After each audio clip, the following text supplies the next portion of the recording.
Hi, this is Noah at Screenprintexchange. This is a 24 by 30 American Daytona with registration guides, 3 of them, 3-point registration. Here's the on-off switch. I may add an air regulator because these go up kind of hard.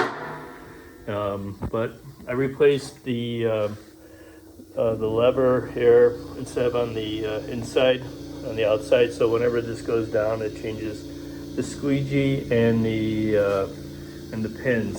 So I'm going to turn this off because it's loud. But basically, you get your changeover here, and you push this down and release. So I put new air cylinders on this as well, and this is like a 5-way or 3-way, I can't remember. But I had like to be able to get the pins to work, I had to go with this valve instead. See?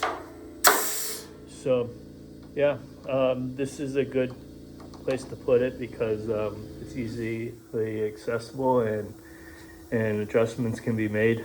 So continue watching and liking. There will be more. So this is available for sale right now, and contact me. It is already skidded. I can enclose crate it, and let's go. Bye.